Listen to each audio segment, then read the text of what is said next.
This is ZTE Axon 30, and today we would like to share the top 5 pro tips and features for this device. So the first feature that we would like to highlight in today's video is the fingerprint unlock method. So in order to set it up and enroll your fingerprints, you gotta launch the general settings app, then enter the password and security category. In here at the very top of the page you'll find the fingerprint field which you want to tap on.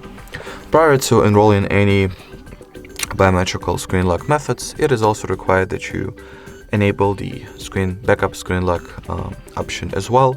You can choose from pattern, PIN, or complex password. I'll go with the pattern myself, draw the pattern that I'll use, and then confirm it. Next, just tap on this register option in order to start enrolling the fingerprint. The scanner is located at the lower part of your display, right over here. In order to enroll the fingerprint, just gradually lay and lift your finger onto the sensor.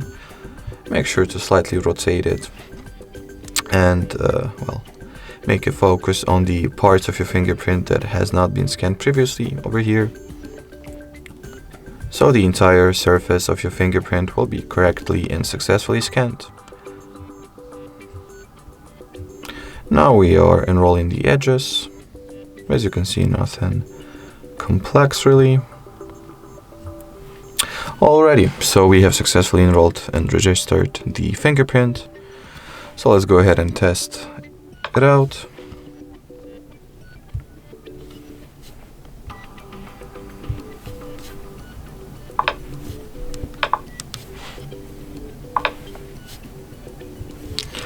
As you can see, the display gets unlocked without any issues or difficulties whatsoever, and, well, honestly saying, very swiftly.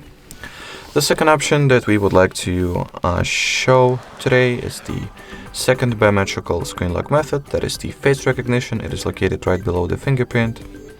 So let's enroll it as well. It is way quicker and easier, by the way, to register your face than it was with the fingerprint. Simply put your face inside the circle frame and get it scanned. I'll do it off the screen real quick. Alrighty, so my face has been successfully enrolled. Now we gotta test the face unlock out as well, make sure that it works properly.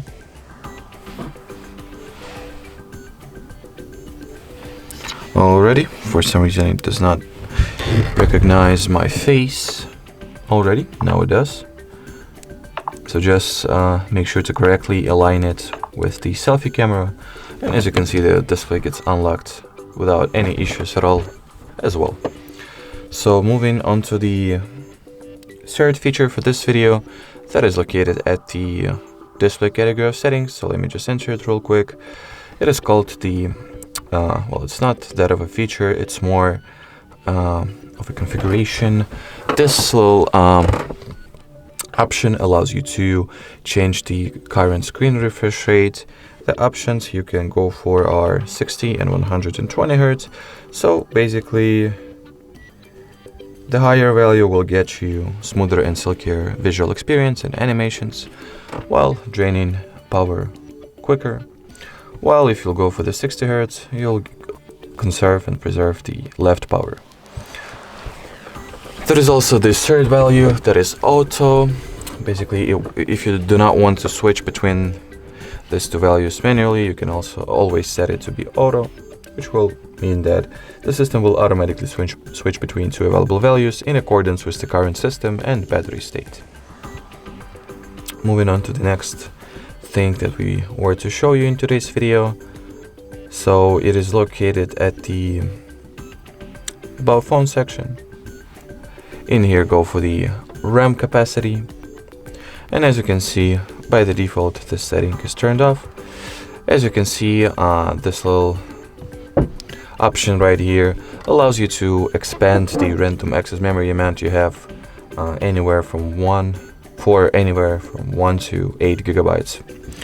In order to enroll it, you gotta simply switch the extend RAM toggle on, choose on this little scale, choose for how many gigabytes you would like to expand your RAM exactly, as I've mentioned already, you can the list of available options varies from 1 to 8 gigabytes, of course. I'll go with the, let's say, 6. And now all that you need to do in order for the changes to take effect to restart the phone. And after you reload your device, you will be able to see that the RAM amount has been successfully increased. Alrighty, so basically the fifth and final feature or option that we were to highlight in today's video is located at the personalization settings personalization settings category. It is a very well-known feature that is always on display. So turn on the switch in order to activate it. You can go to the more styles and choose the design that you would like the most. Quite a few options you have over here. You can go with some animations, digital clock style, analog clock style, or text signature, which you can obviously change the color for. So I'll myself go with the animated cent clock, for example. There are some configurations over here as well. Well, for example, whether to show the notifications or battery level. I'll leave everything that I can in order to make the AOD as informative as possible. Then tap on apply, and that will be it. Moreover, you can change the display mode for it, so display for 10 seconds after tapping the screen, always show, or set up some custom schedule for it to be active. I'll go with the display for 10 seconds after tapping the screen. And another toggle we have is auto off when battery is low, which means that once your battery falls below 10%, once the power you have left is insufficient, it will automatically turn off the AOD until you'll get enough battery health. Or should I better say battery life. Now let's see how does the AOD looks. How does the AOD look? Like so, as you can see, it's very dim.